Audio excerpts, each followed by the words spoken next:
বিশ্বের নানা প্রান্তের খেলাধুলার খবর নিয়ে আমাদের নিয়মিত আয়োজন খেলার সময়ে, আর এই আয়োজনে আপনাদের সঙ্গে আছি আমি সাব্বির মিথুন। সেমিফাইনালে ওঠার সুযোগ থাকা সত্ত্বেও কেন ধীর গতিতে খেলেছে ব্যাটাররা, এমন প্রশ্নে হাস্যকর এক জবাব দিয়েছেন নাজমুল হোসেন শান্ত। টাইগার অধিনায়ক বলেন, পাওয়ার প্লেতে বেশ কয়েকটি উইকেট হারানোয় তারা ধরেই নিয়েছিলেন 12 ওভার 1 বলের মধ্যে 116 রান করা সম্ভব নয়। তাই সেমির সমীকরণ ভুলে কোনো মতে ম্যাচটা জিতে বিশ্বকাপ শেষ করতে চেয়েছিলেন তারা। যাচ্ছে তাই পারফরমেন্সের জন্য দর্শকদের কাছে ক্ষমা চেয়েই দায় সেরেছেন ক্যাপ্টেন শান্ত। এখন চলে যাচ্ছি বিশ্বকাপের বিশেষ আয়োজন টাইমড আউটে।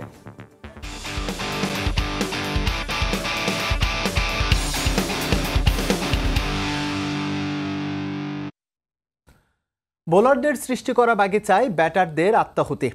সেমিফাইনাল খেলার সম্ভাবনা থাকলেও আফগানিস্তানের বিপক্ষে হেরে বিশ্বকাপ শেষ করল বাংলাদেশ। পুরো আসর জুড়ে ব্যর্থতার ঘেরা টোপে থাকা ব্যাটসম্যানরা খোলস ছেড়ে বেরিয়ে আসতে পারেননি মহাগুরুত্বপূর্ণ এই ম্যাচেও। একই সঙ্গে প্রশ্ন রেখে গেছেন সাকিব, মাহমুদুল্লাহ, আন্তর্জাতিক টি-20তে আর কতদিন। দর্শক, স্বাগত জানাচ্ছি বিশ্বকাপ বিশেষ আয়োজন টাইমড আউটে। আজ আমরা খোঁজার চেষ্টা করব এসব প্রশ্নের জবাব। সঙ্গে আছে আমি এস.এম. ইকবাল এবং আমার সঙ্গে আলোচনার জন্য স্টুডিওতে আছেন সাবেক অধিনায়ক হাবিবুল বাশার সুমন। সুমন ভাই, আপনাকে স্বাগত। Thank you. সুমন ভাই, আনুষ্ঠানিকভাবে আমাদের ওয়ার্ল্ড কাপটা শেষ হয়ে গেল। একটা সমীকরণ ছিল, সেমিফাইনালে যাওয়ার একটা সমীকরণ ছিল, সেটার টার্গেট নিয়ে হয়তোবা বাংলাদেশ চেস শুরু করেছিল, বাট হঠাৎ করে সেখানে ছন্দপতন। এই জায়গাটা থেকে আসলে জানতে চাচ্ছি যে হঠাৎ করে স্ট্র্যাটেজিটা বাংলাদেশ কখন চেঞ্জ করলো বলে মনে হয়েছে আপনার? বলা খুব মুশকিল। পার্সোনালি আমি খুব ডিসঅ্যাপয়েন্টেড আজকের ম্যাচে বেশি। এই ওয়ার্ল্ড কাপে যেমনই পারফরমেন্স হোক, ফার্স্ট রাউন্ডে তো আমরা এর আগে বলেছি খুব একটা রেজাল্ট অনুযায়ী বলা যাবে না খুব খারাপ করেছি। প্রথম রাউন্ড তো আমরা 3টে ম্যাচ জিতে শেষ করেছিলাম, যেটা নর্মাল হওয়া উচিত। বাংলাদেশ এখন যে পর্যায়ে দাঁড়িয়ে আছে সেটাই স্বাভাবিক হওয়া উচিত। আমরা হয়তো বা অনেকেই ভাবছি বা শুনেছি যে সুপার 8-এ যাওয়াটাই আমাদের অনেক কিছু, বাট বাংলাদেশকে এটা এখন এরকম চিন্তা ভাবনা করাটা বেরিয়ে আসা উচিত। অবশ্যই এরকম চিন্তা ভাবনা করাটাই উচিত না। আমরা যেটা হওয়া উচিত ছিল সেটাই করেছি। আর নেপাল, নেদারল্যান্ডের সাথে বাংলাদেশ জিতবে, সাউথ আফ্রিকা, শ্রীলঙ্কার সাথে বাংলাদেশ একটা ম্যাচ জিতবে, এটা তো খুব স্বাভাবিক ব্যাপার। বাট সেকেন্ড রাউন্ডে এসে আমরা যে ক্রিকেটটা খেলেছি, অনেস্টলি স্পিকিং, আপনি যেটা বললেন যে আমরা সেকেন্ড রাউন্ডে ব্যাটিং ব্যর্থতে বের হতে পারিনি। আমি প্রথম রাউন্ডেও প্রথম 2টি ম্যাচে সুপার 8-এ আমরা ভালো খেলিনি। তারপরে তখন কিন্তু আমার মনে হচ্ছিল যে আমাদের কোনো সম্ভাবনা নেই, ওয়ার্ল্ড কাপে আমরা ডান, একটা ম্যাচ জিতে ফিরে যেতে পারি তাহলে আমার জন্য ভালো হবে। কিন্তু বোলাররা কিন্তু একটা সম্ভাবনা তৈরি করে দিয়েছিলেন, একটা অসম্ভব সম্ভাবনা, যেটাকে একদম সম্ভাবনার ক্ষেত্রটা তৈরি হয়ে গেছিল যে সম্ভব, মানে স্বপ্ন দেখা শুরু করেছিল সবাই আজকে সকালে, ভেরি মাচ পসিবল। যখন আমরা প্রথমে বোলিং করে 114তে অল আউট করে দিয়েছি, সেখান থেকে কিন্তু 12 ওভারে শেষ করা খুব আহামরি আমাদের, সেটা যে কোনো টিম করতে পারতো, আমাদের যে কোনো টিম। এবং বাংলাদেশের সবচেয়ে বড় অ্যাডভান্টেজ ছিল বিকালের সন্ধ্যাবেলা বৃষ্টি হয়েছে রাতে, বৃষ্টি হওয়ার জন্য বলটা ভিজে যাওয়ার পরে অতটা গ্রিপ করছে, ওদের স্পিনাররা হচ্ছে অতটা মানে রোল প্লে করতে পারে। রশিদ খান তো যে কোনো জায়গায় অনলি বোলার রশিদ খান, তাকে যদি আমরা উইকেট না দিতাম তাহলে মনে হয় এই ম্যাচটাও আমরা ওই সময় শেষ করতে পারতাম।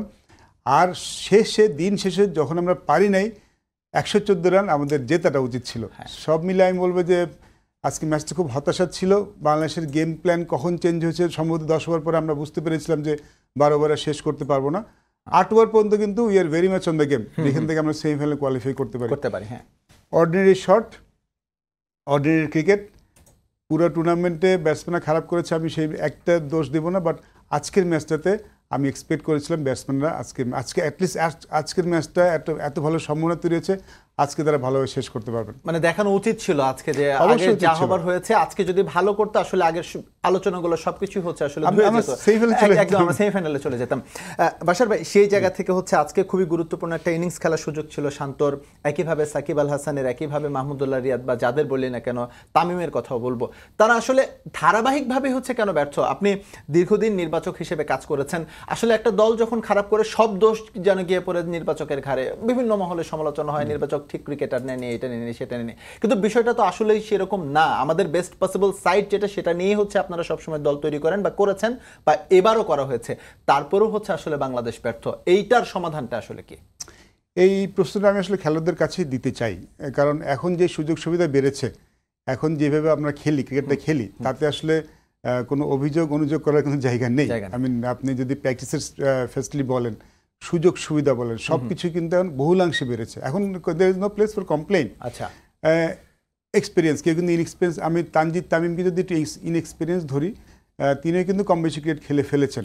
লিটন, শান্ত, এখন শান্ত কিন্তু ইয়াং প্লেয়ার, মোস্ট এক্সপিরিয়েন্স খেলোয়াড়, মাহমুদুল্লাহ, ইভেন তাহিদ হৃদয় কিন্তু অনেকদিন খেলে ফেলেছেন। এই যদি আপনি ব্যাটিং দেখেন, প্রবাবলি আফগানিস্তানের থেকেও আমরা বেশি এক্সপিরিয়েন্স ব্যাটিংয়ে দেখতে, এবং নাম অনুযায়ী কিন্তু আফগানিস্তানের প্রথম দুজন ব্যাটার বাদ দিলে কিন্তু আমাদের ব্যাটসম্যানরা বেশি। এরকম যখন একটা ব্যাটিং সাইড, এরকম একটা ম্যাচ আপনাকে তো রেসপন্ড করতে হবে, খেলোয়াড়দেরকেই রেসপন্ড করতে হবে। আপনি যত ভালো কোচ নেন, যত ভালো গেম প্ল্যান করেন, দিন শেষে তো মাঠে খেলোয়াড়রাই খেলেন। সেই কাজটা তারা কনসিস্টেন্টলি করতে পারেননি, এবং যখন সবচেয়ে গুরুত্বপূর্ণ মুহূর্তে এসেছে সেখানে ফেল করেছেন। আমার আসলে বড় প্রশ্ন সেখানেই, তারা কেন পারছেন না? বিকজ সুযোগ সুবিধা, যেটা প্রথমে বললাম, এখন কোনো কিছুরই ঘাটতি নেই। বাশার ভাই, এটা আমিও বলতে চাচ্ছি যে খেলোয়াড়দের যে দায়বদ্ধতা, সেই দায়বদ্ধতার জায়গা থেকে তারা এই বিষয়টাকে তারা অস্বীকার করতে পারে কিনা যে তারা আসলে গোটা আসর জুড়েই ব্যর্থ ছিল এবং সেখানে ব্যর্থতার পরিচয় দিয়েছে। দিন শেষে জাতি ব্যর্থ হয়েছে, বাংলাদেশের আরো একটা ওয়ার্ল্ড কাপ হতাশার মধ্য দিয়ে শেষ হলো। দেখুন, ফার্স্ট রাউন্ডে আমি অত জাজমেন্টাল হতে চাই না। First round was difficult wicket, challenging wicket ছিল, সেখানে সবাই ফেল করেছে, শুধু আমাদের ব্যাটসম্যান না, সব দলের ব্যাটসম্যান ফেল করেছে, উইচ ইজ ফাইন। সেখানে উইকেট কন্ডিশনটা খুব ডিফিকাল্ট ছিল ব্যাটিংয়ের জন্য। 100 রানে খেলা দেখেছি আমরা, 110 রানে খেলা দেখেছি, এভারেজ স্কোর প্রবলেম 120 ছিল ফার্স্ট রাউন্ডে, উইচ ইজ ঠিক আছে। সেকেন্ড রাউন্ডে যখন বেটার উইকেট ছিল, সেখানে আমরা ভালো করতে পারি। That is my question. যখন ভালো কন্ডিশন পেয়েছি, যখন অন্য টিমের ব্যাটসম্যান দেখেন এখন কিন্তু সবাই রান করা শুরু করেছে, এবং যখন কন্ডিশন ভালো হচ্ছে তখন আমরা ফেল করেছি, সেটা হচ্ছে অনেক বড় একটা কোশ্চেন মার্ক। আরো একটা জায়গায় রয়েছে, আমাদের এই স্কোয়াডের মোস্ট এক্সপেরিয়েন্স ক্যাম্পেইনার ছিলেন সাকিব আল হাসান এবং মাহমুদুল্লাহ রিয়াদ। আফগানিস্তান টিমটা যতদিন ধরে ওয়ার্ল্ড কাপ খেলছে, তার চেয়েও দলটা যতদিন ধরে ওয়ার্ল্ড কাপ খেলছে, ব্যক্তিগত সাকিব তার চেয়ে বেশি ওয়ার্ল্ড কাপ খেলেছেন। এই এত লম্বা একটা এক্সপিরিয়েন্স, বিশাল অভিজ্ঞতার ঝুলি, সেটা কোনো কাজে আসলো না এরকম গুরুত্বপূর্ণ একটা ম্যাচে। একইভাবে রিয়াদ ভাইয়ের কথাও বলতে হয়, এই জায়গাটায় সিনিয়র ক্যাম্পেইনাররা কিন্তু তাদের দায়িত্ব এড়াতে পারে কিনা? দায়িত্ব কেউ এড়াতে পারে না। সাকিব মাহমুদুল্লাহর উপর দায়িত্বটা বেশি থাকে, বিকজ এক্সপেকটেশনও তাদের উপর বেশি থাকে। অনেকদিন ধরে খেলেছেন, এই ধরনের কন্ডিশন অনেকবার তারা ফেস করেছেন, টাফ কন্ডিশন, জেতা পরাজয় হারার পর অনেক কিছু ডিপেন্ড করছে। ওয়ার্ল্ড কাপ ম্যাচ, তাদের ওয়ার্ল্ড কাপ অভিজ্ঞতা তো অনেকগুলি, 4টা-5টা ওয়ার্ল্ড কাপ খেলে ফেলেছেন, তো তারা সবচেয়ে বেশি অভিজ্ঞ, তাদের কাছ থেকে এক্সপেকটেশন বেশি থাকে। তারা যখন এরকম ক্রুশিয়াল মোমেন্টে রান্না করেন, ডেফিনেটলি সেটার খারাপটাতে বেশি লাগে। বাট আমার মনে হয় দায়িত্বটা সবারই নেওয়া উচিত। পুরো ব্যাটিং অর্ডার আমাদের ফেল করেছে। নাজমুল শান্ত প্রথম 2টি ম্যাচে 40 রান করেছিলেন, বাট ইমপ্যাক্ট কতটুকু ছিল সেটা নিয়ে কিন্তু প্রশ্ন হতে পারে।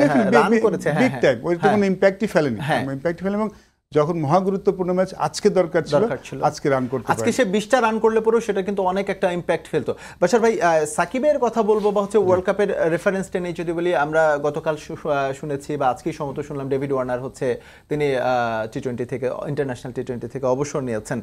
এই কালচারটা কেন যেন আমাদের ক্রিকেটে নেই। যদিও আমি বলতে পারি বা অনেকে প্রশ্ন তুলতে পারে যে সাকিব বা মাহমুদুল্লাহ আর কতদিন ইন্টারন্যাশনাল সার্কিটে থাকবেন, স্পেশালি টি-20-র কথা যদি বলি। ধরেন তারা অবসর নিয়ে নিল বা অবসর নেওয়াটা তাদের এখন উচিত, কিন্তু সেই রিপ্লেসমেন্ট কোথায়? That's the big question. Definite replacement কোথায়?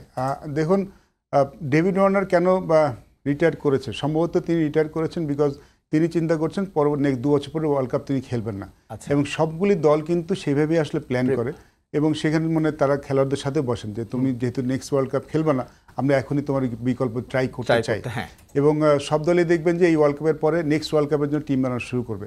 সেই ক্ষেত্রে কোন খেলোয়াড় নেক্সট ওয়ার্ল্ড কাপ, যার নেক্সট ওয়ার্ল্ড কাপ পর্যন্ত খেলার সুযোগটা থাকবে না, তাকে হয়তো তারা বলবেন যে বিশ্রামে যেতে কিংবা অবসর নিতে, তার যে অনুকে ট্রাই করবেন।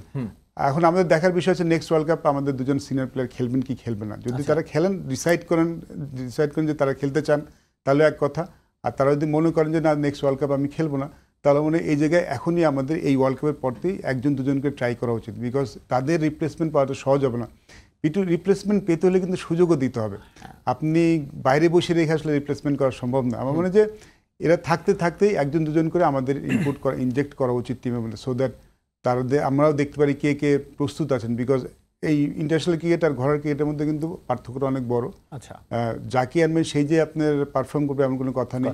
সো নেক্সট ওয়ার্ল্ড কাপের আগে হয়তো আমাদের 2-3জনকে ট্রাই হতে পারে, সেই চেষ্টাটা এখনই শুরু করা উচিত বলে মনে করি। বাশার ভাই, আসলে নেক্সট ওয়ার্ল্ড কাপ প্ল্যানিংটা তো মনে হয় হচ্ছে বাংলাদেশের গেল কয়েক বছর ধরেই চলছে। এর আগে আমাদের বিসিবি সভাপতি পাপন সাহেব তিনিও বলেছিলেন যে আমাদের টার্গেট হচ্ছে নেক্সট ওয়ার্ল্ড কাপ।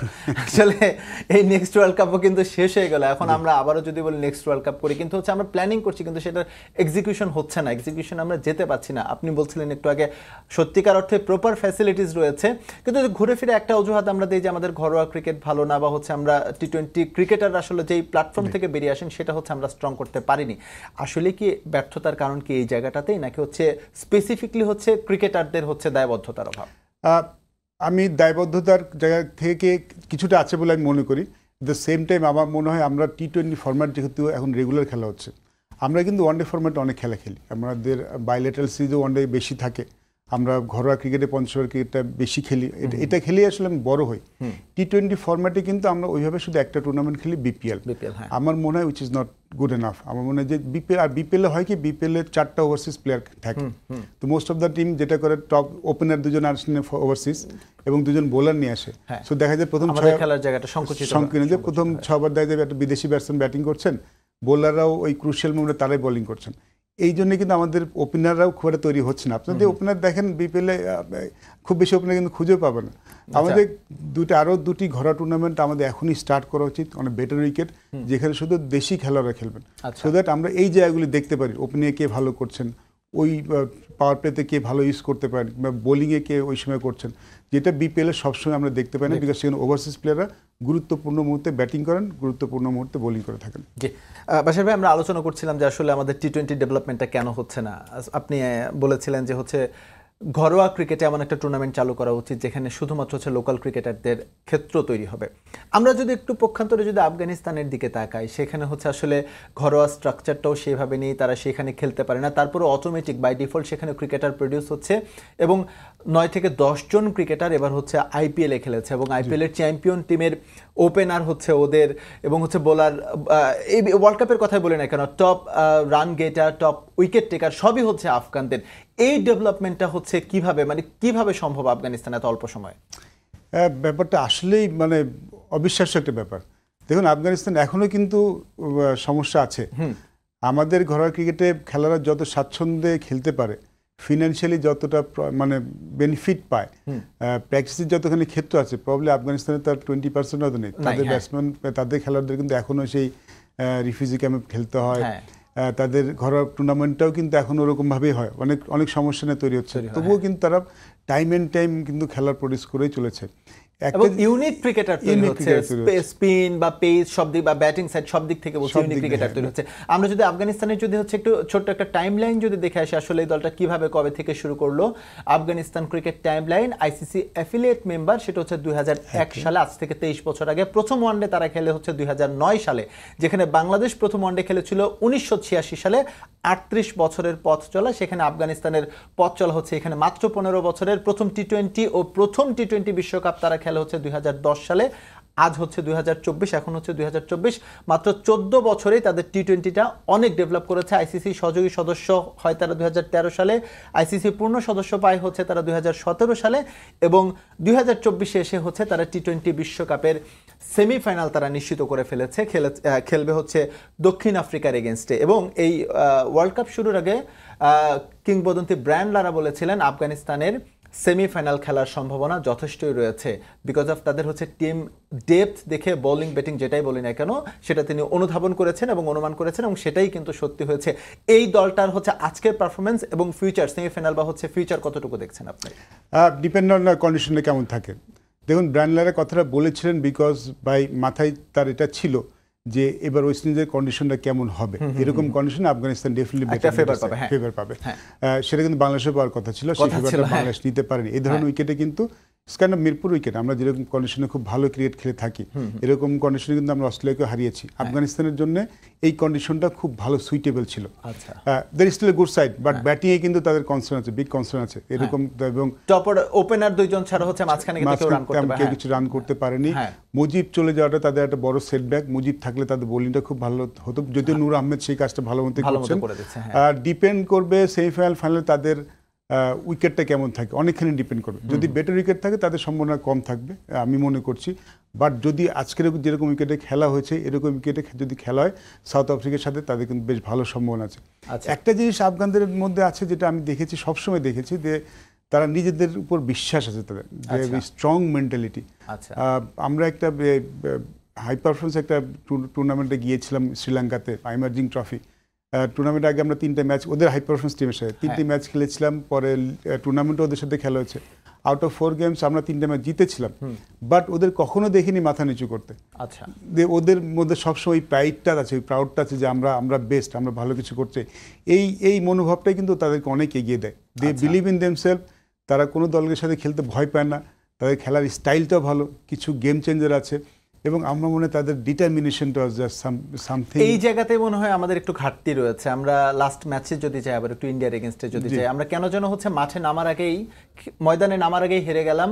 আমরা টস জিতে হচ্ছে ইন্ডিয়াকে ব্যাটিংয়ে পাঠালাম, আমরা বোলিংটা যেভাবে শুরু করলাম সেটাও প্রশ্নবিদ্ধ ছিল। আজকের বোলিংটা, এই অ্যাগ্রেশনটা যদি বাংলাদেশ লাস্ট ম্যাচে দেখাতে পারতো, অন্যরকম কিছু হতে পারতো কিনা, হয়তো ব্যবধানটা কমে আসতো, নেট রান রেটের যে হিসাবটা সেই হিসেব নিকেশটা অনেক কিছু হতে পারতো কিনা। যে এই যে আপনি বলছিলেন যে এই যে আমরা যে ক্রিকেটাররা যেখানে একটা লোগো নিয়ে নামে, যেখানে হচ্ছে বাংলাদেশ বা হচ্ছে ক্রিকেট বোর্ডের যে লোগোটা, এটার প্রতি হচ্ছে আমাদের যতটা টান, আমাদের ক্রিকেটারদের যতটা টান, আফগানদের টান যে তার চেয়ে বেশি, সেটা নিশ্চয়ই প্রমাণিত হয়েছে। তাদের কাছে ব্যাপারটা মানে লাইফ অ্যান্ড ডেথের মতো।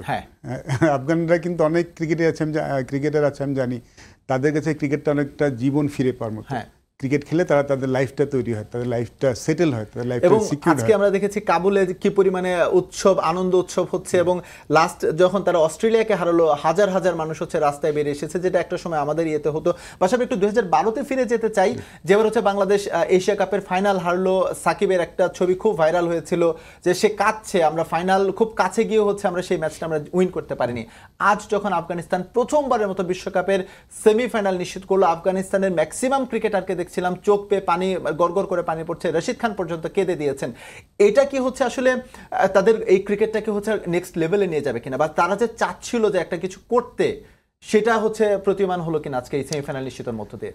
তারপর গত ওয়ার্ল্ড কাপে কিন্তু তারা খুব ভালো সম্ভাবনা তৈরি করেছেন। আর আপনি if you can remember Glenn Maxwell একটা ইনিংস না খেলে সেখানেও কিন্তু তার সম্ভাবনা ছিল সেমিফাইনালে যাওয়ার, সেখানে তারা মিস আউট করেছিলেন। বাট এই ওয়ার্ল্ড কাপে সেরকম একটা পরিস্থিতি তৈরি হয়েছিল এবং এমন 114 করে তারা যে সেমিফাইনালে তারপর যেতে পারবেন, যে তাদের জন্য অনেক বড় ব্যাপার। আমার মনে হয় যে তাদের সবচেয়ে তারা সবাই তাদের ক্রিকেটটাকে খুব বড়ভাবে ওন করে এবং এই সেমিফাইনালে যাওয়াটা তাদের দেশের ক্রিকেটকে অনেক এগিয়ে নিয়ে যাবে, সেটা তারা মনে প্রাণে চাচ্ছিলেন। এবং সম্ভবত তাদের মধ্যেই এই গোলটা অ্যাচিভ করার জন্য একটা দুর্দান্ত আকাঙ্ক্ষাও ছিল যে আমরা এখানে যেতে যেটা করতে চাই, যেটা আমরা আগে কখনো করিনি।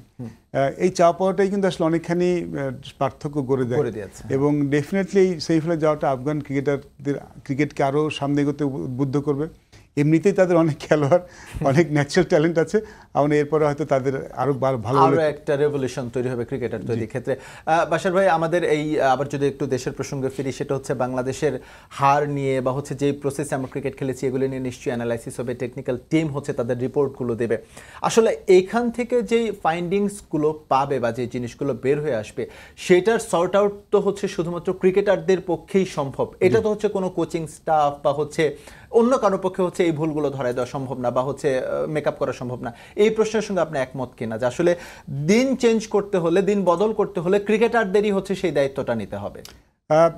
আমার মনে হয় দিন শেষে সবাইকে একটু সাহসী হতে হবে, শুধু ক্রিকেটার নয়, আমরা যারা প্রশাসনে আছি, যারা টিম নিয়ে কাজ করি কিংবা টিম নিয়ে কাজ করবেন, তাদেরকে একটু সাহসী হতে হবে। বিকজ যখন অবশ্যই মাঠে তো খেলোয়াড়রাই পারফর্ম করবেন, আপনি দুনিয়ার বেস্ট কোচ এনে দেন, সবচেয়ে ভালো অ্যানালিস্ট নিয়ে কাজ করেন, মাঠে এক্সিকিউশন করার দায়িত্ব কিন্তু খেলোয়াড়দেরই থাকে। বাট যখন আপনি একটা কোনো কিছু চিন্তা করবেন, কিছু প্ল্যান করবেন, সেই প্ল্যানটা বাস্তবায়ন করার সাহসটা আসলে সবারই হওয়া উচিত। সেই প্ল্যানটা বাস্তবায়ন করতে গেলে সামটাইমস ফেল করবেন, বাট আপনি যদি কোনো একটা প্রসেস ফলো করেন, সেটাতে স্টিক থাকাটা কিন্তু খুব ইম্পর্টেন্ট। সেই সাহসটা কিন্তু আমাদেরকে দেখাতে হবে, কারণ অনেকদিন হয়ে গেছে ওয়ার্ল্ড কাপ, অনেকগুলি ওয়ার্ল্ড কাপ খেলে ফেলেছি।